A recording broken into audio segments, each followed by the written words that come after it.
ನಮಸ್ಕಾರ. ನನ್ನ ಹೆಸರು ಸೈಯದ್ ಮೊಹಮ್ಮದ್ ಅಂತ. ನಮ್ಮೂರಿನ ಹೆಸರು ಕಿರ್ಗಾವಲು.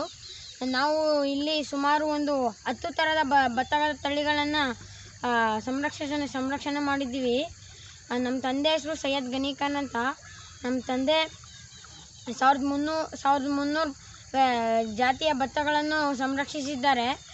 ನಾನು ನಮ್ಮ ತಂದೆ ಹತ್ರ ಒಂದು 10 ವೆರೈಟಿಯನ್ನು ಈಸ್ಕೊಂಡು ಸಂರಕ್ಷಣೆ ಮಾಡಿದ್ದೀನಿ. ಮೊದಲನೆಯದಾಗಿ ಇದು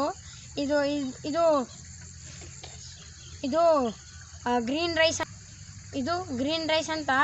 ಇದು ಒಡಿಶಾದಲ್ಲಿ ತುಂಬ ಫೇಮಸ್ ಆಗಿದೆ. ಇದು ಒಳಗಡೆ ಅಕ್ಕಿ ಹಸಿರಾಗಿರ್ತದೆ, ತುಂಬ ಸುಗಂಧವಾಗಿರ್ತದೆ ಈ ಭತ್ತದ ತಳಿ. ಇದು ಎರಡನೆಯ ಭತ್ತ. ಇದರ ಹೆಸರು ಥೈಲ್ಯಾಂಡಿನ ರೆಡ್ ಜಾಸ್ಮಿನ್ ಅಂತ. ನಮ್ಮಲ್ಲಿ ರೆಡ್ ಜಾಸ್ಮಿನ್ ಅಂತ ಕರೀತಾರೆ, ಥೈಲ್ಯಾಂಡಲ್ಲಿ ಇದನ್ನ ಥೈಲ್ಯಾಂಡ್ ಜಾಸ್ಮಿನ್ ಅಂತ ಕರೀತಾರೆ. ಇದು ಕೆಂಪಕ್ಕಿ. ಇದು ಫುಲ್ಲು ಹೈಟಾಗಿ ಬೆಳೀತದೆ. ಇದನ್ನ ಥೈಲ್ಯಾಂಡಿಂದ ತಂದಿರುವ ಅಕ್ಕಿ. ಇದು ಫುಲ್ಲು ಕೆಂಪಾಗಿರ್ತದೆ, ಗೊನೆ ಬಹಳ ದಪ್ಪವಾಗಿ ಬರುತ್ತದೆ. ಇದು ಸುಗಂಧವಾದ ಅಕ್ಕಿ. ಇದು ಇಳುವರಿ ಬಹಳ ಜಾಸ್ತಿ ಬರ್ತದೆ.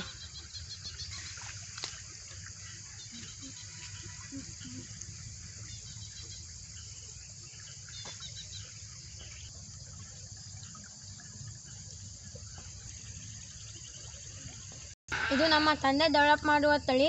ಇದಕ್ಕೆ SS ಸೋನಾ ಅಂತ ಹೆಸರಿಟ್ಟಿದ್ದಾರೆ. ಸೇಲಂ ಸಣ್ಣ ಮತ್ತು HMTಯನ್ನು ಮಿಕ್ಸ್ ಮಾಡಿ SS ಸೋನಾ ಅಂತ ಬರ್ತದೆ. HMT ನೋಡೋದಾದರೆ ಬಹಳ ಸಣ್ಣವಾಗಿ ಬರ್ತದೆ. ಸೇಲಂ ಸಣ್ಣವು ಮೀಡಿಯಮ್ ಆಗಿ ಬರ್ತದೆ. ಇದು HMT ಮತ್ತು ಸೇಲಂ ಸಣ್ಣ ಮಿಕ್ಸ್ ಮಾಡಿರುವುದಕ್ಕೆ ಅದಕ್ಕೆ SS ಸೋನಾ ಎಂದು ಇದರ ಹೆಸರನ್ನು ಮಡಗಿದ್ದಾರೆ.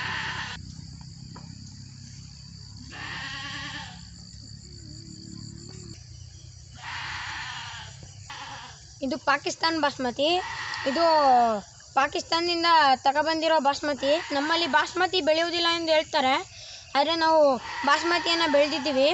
ಇದು ಬಾಸ್ಮತಿಯಲ್ಲಿ ಸುಗಂಧವಾಗಿ ಬರ್ತದೆ. ಇದು ತುಂಬ ಉದ್ದವಾಗಿ ಬರುವ ಭತ್ತ. ಇದು ಉದ್ದ ಮತ್ತು ಸಣ್ಣವಾಗಿ ಸುಗಂಧವಾಗಿ ಬರುವ ಭತ್ತ.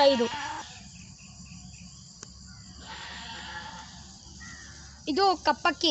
ಇದು ನಮ್ಮ ತಂದೆ ಡೆವಲಪ್ ಮಾಡಿರುವ ಅಕ್ಕಿ. ಇದು Burma black shalt. Burma black ನೋಡೋದಾದರೆ ಬಹಳ ಹೈಟ್ ಬರ್ತದೆ. ನಮ್ಮ ತಂದೆಯರು ಕ್ರಾಸ್ ಮಾಡಿ ಇದನ್ನು ಶಾಲ್ಟಾಗಿ ಮಾಡಿದ್ದಾರೆ, ಅದಕ್ಕೆ ಇದನ್ನು ಬರ್ಮಾ ಬ್ಲ್ಯಾಕ್ ಶಾಲ್ಟ್ ಎಂದು ಹೆಸರಿಟ್ಟಿದ್ದಾರೆ. ಇದು ಪಾಯಸಕ್ಕೆ ತುಂಬ ರುಚಿಯಾದ ಇದು ಪಾಯಸಕ್ಕೆ ಬಹಳ ಅತ್ಯುತ್ತಮವಾದ ಭತ್ತ. ಈ ಕಪ್ಪಕ್ಕಿಯಲ್ಲಿ ಥೈಲ್ಯಾಂಡಿನಲ್ಲಿ ಕಪ್ಪಕ್ಕಿಯಲ್ಲಿ ಆ್ಯಂಟಿ ಕ್ಯಾನ್ಸರ್ ಬಹಳ ಜಾಸ್ತಿ ಇದೆ ಎಂದು ಇದಕ್ಕೆ ಮಾರುಕಟ್ಟೆಯಲ್ಲಿ ಬಹಳ ಬೆಲೆ ಇದೆ.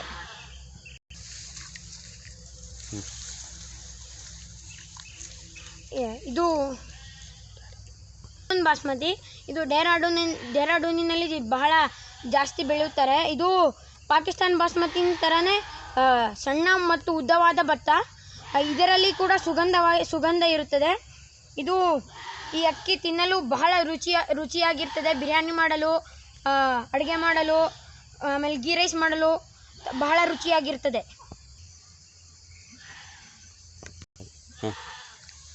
ಇದರ ಹೆಸರು ಜೀರಿಗೆ ಸಣ್ಣ. ಇದು ಸುಗಂಧವಾದ ಭತ್ತ. ಇದು ಜೀರಿಗೆ ಸಣ್ಣ, ಜೀರಿಗೆ ಸಂಪ ಎಂದು ಬಹಳ ಹೆಸರಾಗಿದೆ. ಇದು ಬಹಳ ಸಣ್ಣವಾಗಿರ್ತದೆ.